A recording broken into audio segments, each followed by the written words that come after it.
Now to Paris for a look at what the fashion houses think the well-dressed woman should be wearing this summer.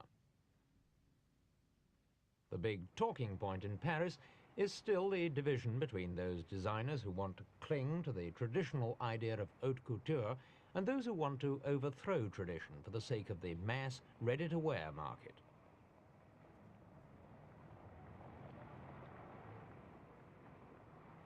Pierre Cardin and Yves St lead the revolutionaries, with a host of other designers wondering whether to follow. The house of Dior represents the old school, believing that the very best in fashion has to be created for individual customers. But what of this year's collections? Louis Farrow set a trend that was copied all over Paris. Wide trousers reminiscent of the Oxford bags of pre-war days. He produced them in white beneath navy blue jackets and with dashing gypsy headscarves.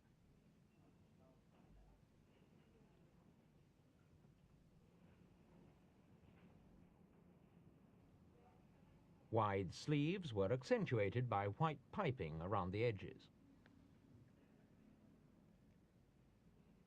Farrow chose red, white and blue for other daytime ensembles, such as this reefer jacket over a simple pleated skirt and check-embroidered bodice. Hems were just above the knee.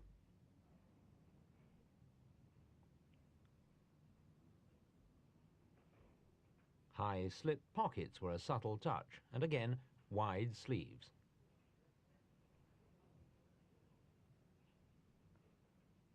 A similar jacket, this time in powder blue. Pleats, by the way, were a general feature in Paris this year.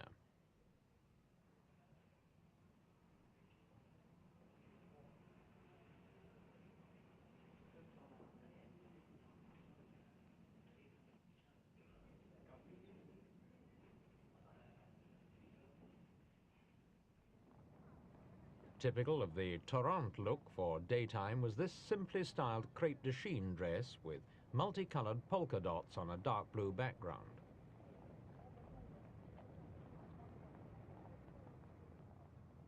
Tarente more or less agreed with Farrow about hems, putting his just on the knee.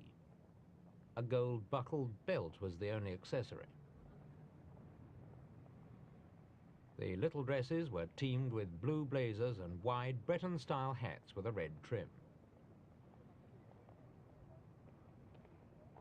Variations on the polka dot theme put the jackets over plain pink dresses or exaggerated the dottiness with vivid spotted blouses and matching cravats.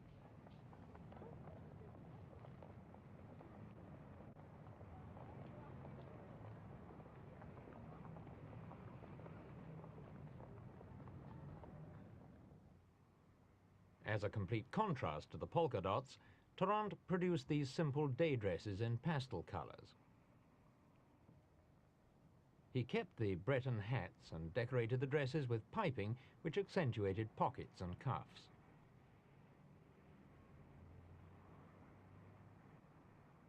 The same style with navy choker, thin belt and black stockings.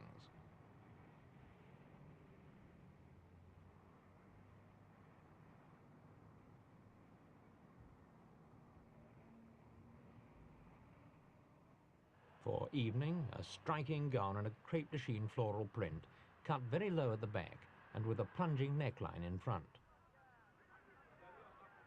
It was certainly a winner with the Parisian spectators.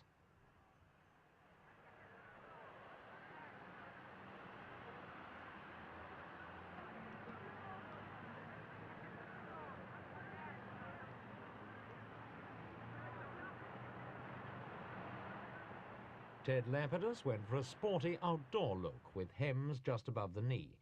This dress is in Indian cotton. Colour, old rose. Stetson hats, chokers and wide square buckles all helped to elaborate the essentially simple line. And, of course, the ubiquitous pleats.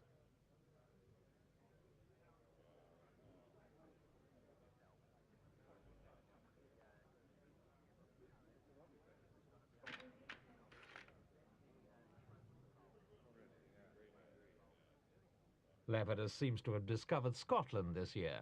Under this plain red battle dress jacket, he used tartan patterns for a one-piece culotte suit.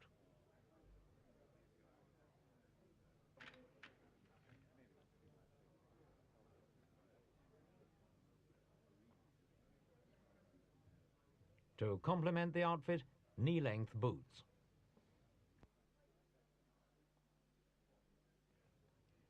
His preoccupation with plaids reached an almost obsessional degree in this ensemble.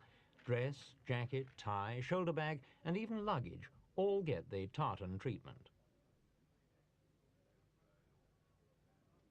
Not even the hat escapes.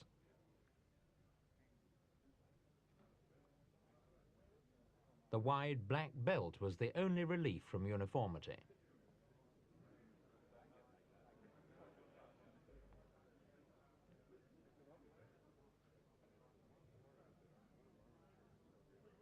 Lapidus even took the tartan into the evening. This shimmering jacket and the long skirt beneath it were both in plaid design.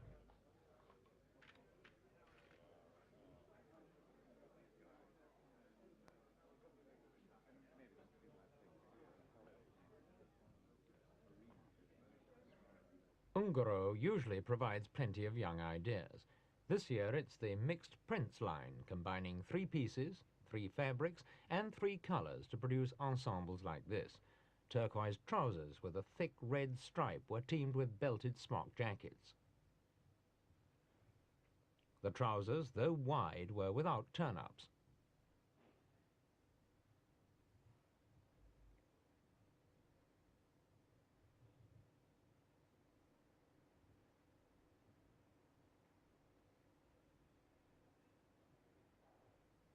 Ungaro's jackets attracted a lot of attention.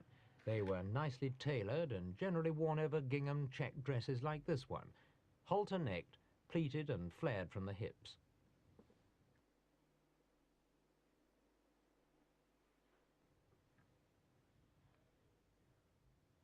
Another consistent feature of Ungaro, turbans that take us back to the 1940s. Perhaps the most exotic jacket from Ungaro was this vivid multicoloured stripe worn with white fine wool pants floral printed to match.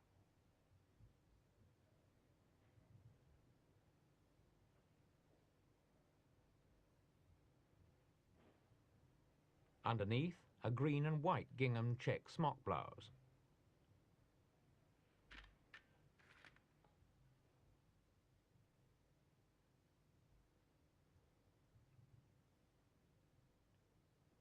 Guy Berthelot at Chanel gave a younger look to some of Madame Coco's favourite designs. White collar, black bow and short sleeves for this modest day dress, and hems just below the knee.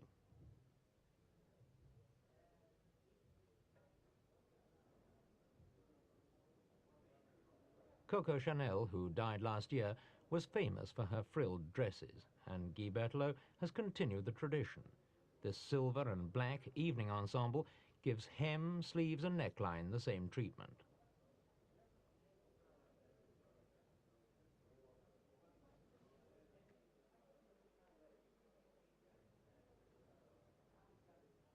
Some of the most spectacular evening wear came from Jean-Louis Chéret, though this pink chiffon gown with huge puffball sleeves and sequin-encrusted bodice may have been too sugary for some tastes.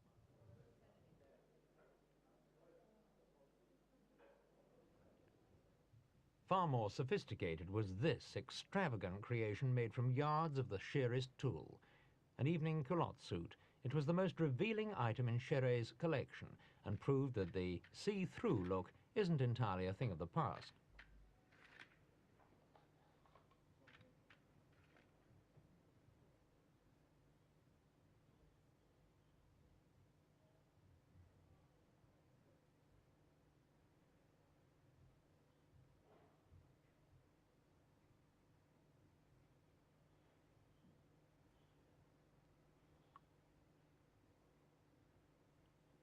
One of France's least convention-bound designers, Jacques Esterel, usually prefers to set the trend rather than follow it. But like many other Paris couturiers this year, he's towed the polka dot line. A wide saddle belt and matching accessories complete a dress that's not really in the Estoril tradition.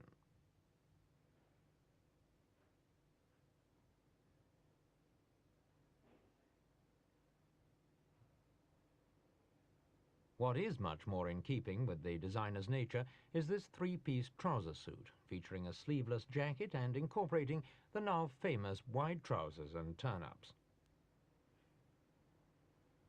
Buttons on the cuffs match those on the jacket.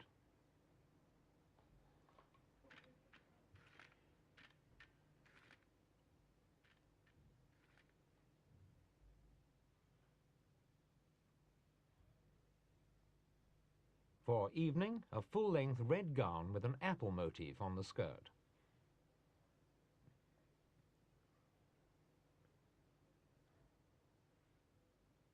The problem of what kind of accessories to choose seems to have gone to the designer's head.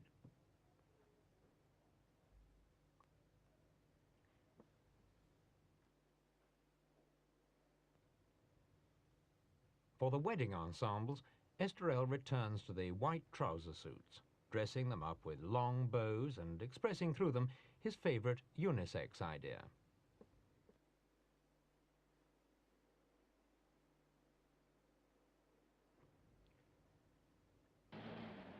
At Dior, Mark Bowen has made few concessions to novelty. He's produced a collection which has been criticised as unexciting, but which nevertheless contains the most superbly cut clothes in Paris.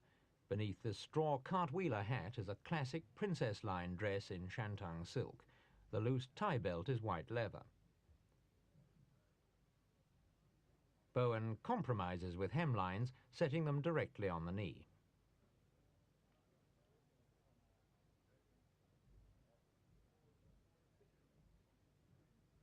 The trouser suit is still a favourite at Dior's. The trousers were flared, the jackets full. Here again, Breton-style hats, this time in straw.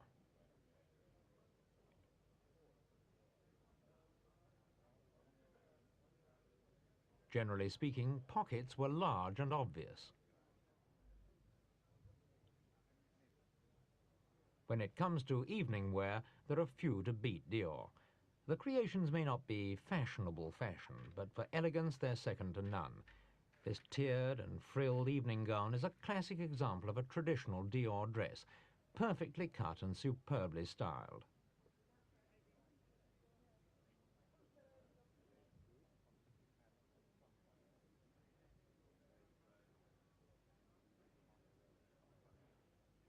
Elegance is also the keynote of Dior's wedding dress, in white organdy with a full-length lace cape. Take a good look, for with the ready-to-wear brigade poised to take over Paris, this year may well be the last for haute couture.